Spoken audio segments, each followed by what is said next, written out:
Hey, Dustin Tibbetts here, financial advisor with Jazz Wealth Managers. How you doing out there? Hope you're having a good day. I'm having a good day. I'm having a pretty good. You got a fresh new cut, you know. It's looking good. Always feels better with a haircut. Hey, this is our Fin Tips videos series. Real quick series just to go over some of the things that we can help you with. Financial planning, tips, tricks, anything that has to do with your dough. We're happy to help. We always say around here, you got to get your dough straight. As we live in a time where you got to get your dough straight. Just bottom line there. Today we're talking about the withdrawal rate on $1 million, right? You get this all the time. People say it's a 4% withdrawal rate and all that. And that's great. It's a nice general rule. Obviously, it was a really, really good study that was originally done. Trinity rule, if you want to look it up. But, you know, everybody's a little bit different. So we got to factor in Social Security. How do you take your money out? Everybody misses the withdrawal rate. It kills me because you're not looking at the most efficient way to withdraw your money. Now, naturally, everybody's different. You got a Roth IRA, 401k, things like that. So I want to give you an example today. I'm going to go real briefly through this and just kind of show you how your withdrawal rate can actually be a lot higher. Average withdrawal rate here at Jazz Wealth is actually 10.9%, but that's the average, right? That is in no way what you should do, and I'm not saying we do anything special. It's just the way people kind of organize their finances. So let's dive over and take a look. We're going to use our test subject today, Charlie Parker. He's a single guy, great jazz musician, by the way. And if we just take a look through his life, we've got a bank account, it's got some dough in it there, a little checking, little savings, kind of normal there. Investments, right at $1 million. And the investments are actually broken up by $324,000 in a Roth IRA, handful of positions there. We've got a rollover account that we rolled over to Jazz Wealth. Thank you. Keep that in mind if you're out there. Want to roll over a 401k. Happy to help. And so in the rollover, we're in the dividend fund here because Charlie is an older guy, 62, wants to retire next year, says, Dustin, make it work, man. Just find a way to make it work. We've got a loan outstanding here, mortgage. Looks like the loan mortgage came in 2001, so we're on the back end of the mortgage here. Original $285,000. He's got $48,000 left to go. Cool. The property is going to be listed here. He's got a property of $640,000. That's the original mortgage, give or take a little bit, right? So that's what we've got, basically. Here's what I want to look at. Can old Charlie Parker retire with what he's shooting for? Here's what we're going to go with. Retirement or lifespan, 90 years old is what we're looking at. Retirement age 63, that's going to be next year for him. He's 62 now. Current retirement healthcare expenses, he's got $5,500 there, okay? Retirement monthly expenses, $4,200. So we've got current expenses of $2,800. I see a big difference here. So I'm just going to look real quick and see what the deal is there. We've got current expenses. Oh, nice. Okay, so Charlie's broken it down here for me. Charlie's just test subject. Somebody went in here and did this. I didn't do this. He's paying $150 just gas, things like that, car mechanic expenses, things like that. $225 dining out, $250 for entertainment. He's got a gym membership apparently. $300 just random. He doesn't know where it goes. That's always, fill that out, by the way, if you have this with us. Random money, right? Bills and utilities, $455. He is charitably inclined, it looks like, almost $600 a month. Fees and charges, probably bank fees, things like that. Groceries, $400. Shopping, $100, and then randomness in here that didn't get pulled up by the budget. It's called uncategorized expenses. In retire, oh no, this is pre-retirement expenses. We just did that there. So let's go to goals over here. We're going to look at retirement expenses. Why is it so much higher? A little bit more for cars, not sure about that. Dining out, a little bit more. Okay, a little more entertainment. I see what's going on here. A little miscellaneous. Travel, there it is, $1,000. So old Charlie must assume he's going to do some traveling in retirement. That's cool. Bills, utilities, a little bit more. Charitable giving, touch more. Groceries, about the same. Shopping, $300. So it looks like what Charlie's doing is saying, I would like to enjoy my early retirement years, do a little traveling there. $1,000 a month, by the way, is what he's factoring. Maybe a little high. We'll see. So anyways, here's what we've got. We've got all this baked in here, and we want to see what the probability of success is. This goes back to current, and if I refresh this, his current plan is sitting at 46%. It's not great, right? If we look at any form of confidence indicator, he's probably going to run out of money. The reason why this looks like this, technically he does make it to the end of life with some money, actually quite a bit. But the issue here is that's if everything goes according to plan. So if I take a look real quick and just say, boy, Charlie, what happens if inflation's a little bit higher than expected? If inflation is 1% higher than expected, we got basically a 38% chance of you not running out of money. I don't like that. So he's cutting it really, really close here. Again, everybody misses the withdrawal strategy. I'm going to see if this changes anything. What I'm going to do is go over and say, okay, we've got two accounts, Roth IRA rollover account here. Let's look real quick. I'm going real quick. I'm sorry. I do spend a lot more time on this than what you're seeing. So currently, here's his withdrawal rate. Just withdraw evenly, just whatever it takes to meet your income there. And we want to see, well, let's go back and see what is his withdrawal rate actually, so we can see, because 4% is the magic number. He's obviously taken out more. We're going to say withdrawal from accounts here, 88,000 next year. Okay, so we're at 8.8, 8.7, give or take a little bit there. 9%, 8%, 7%, that's probably Social Security kicking in there, somewhere in there. 80,000, 9%. So he's in that, we'll call it 8 to 9% ballpark area there. And currently, if we look at his current, we'll look at the current plan here.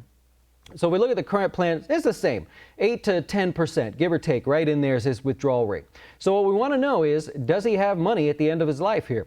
So he's got $1,058,000, we're drawing down, looks like Social Security kicks in, we'll check that. All of a sudden, he's got a little bit of a positive balance, starts drawing down a little bit. We're drawing down into the end of his life. He's got a little money left over. That's if everything goes according to plan. That's probably not going to happen.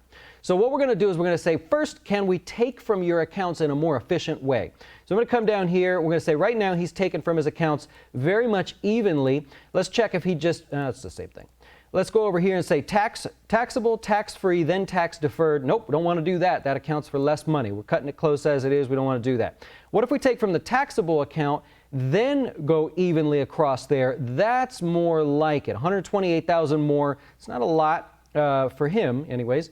And lastly, we'll just, nope, we don't want to do that. Okay, so his strategy here is going to be to withdraw from the taxable account first. All of his savings, his checking, any taxable money, extra money that he has. If we look at the details here, here it is. First year, he's going to wipe all of his savings out, live on that liquid money. Then we're going to go over to his rollover IRA. Then we're going to go over to his Roth IRA. So this is just breaking down exactly how much he's going to take, where he's going to take it. Why that's important, I'm sorry to go a little bit longer than I was thinking here, but why that's important is because we're going to assume that he uses that strategy. And by doing that, he's got just a little bit better chance of success. However, not really ending with any money, provided if there's any little hiccup along the way.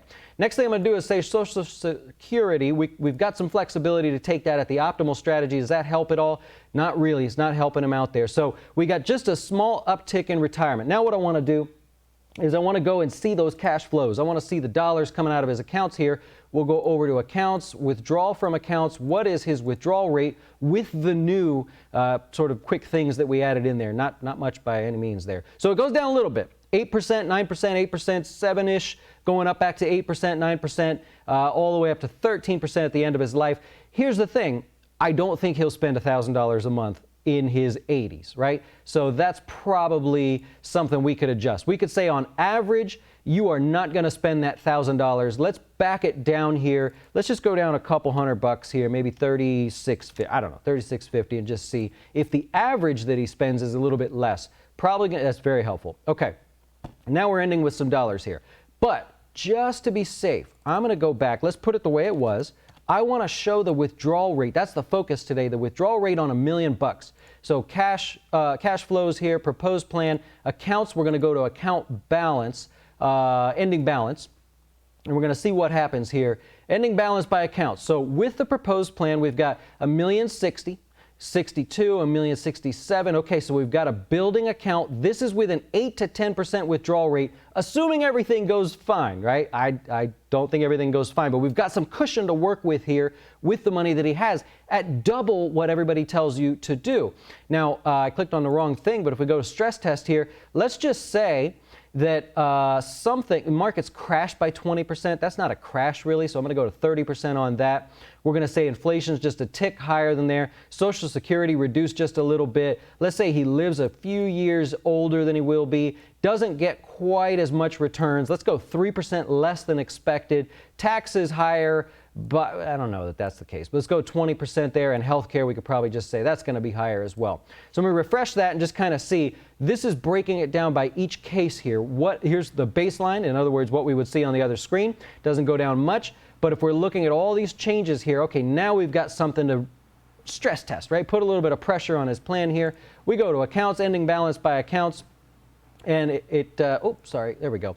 So we still got enough money to play with. I'm going to go over here real quick and just change a few things. I know I'm bouncing around just a little bit on you here, But ultimately, can you do it? Yeah, it's not great. I don't think he's going to be too excited about markets falling and we've got sequence of return risks and everything in there. But the bottom line is, here's a plan that probably shouldn't work. It's really too close for comfort there. We want to back this down and maybe say, come on, Charlie, you're not going to spend too much money in retirement in the later years. We could probably back that down. We've got a better chance of success. So now if I go to cash flows, we're looking probably a lot better here.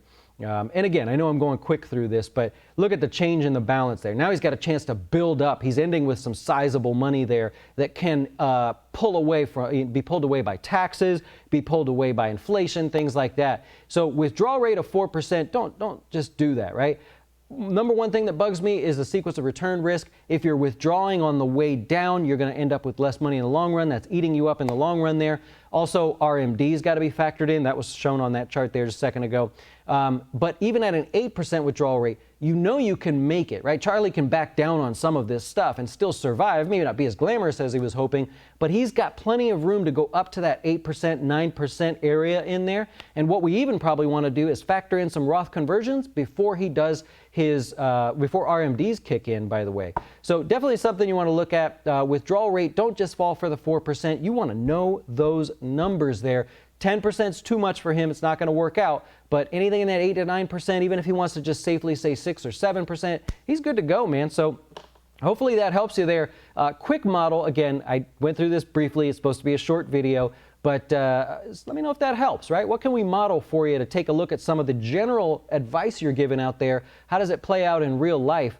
And we'll maybe make some scenarios there. So hope you enjoyed. Thank you so much for watching. Hit the subscribe button. Do that thing for me. I appreciate that. Enjoy.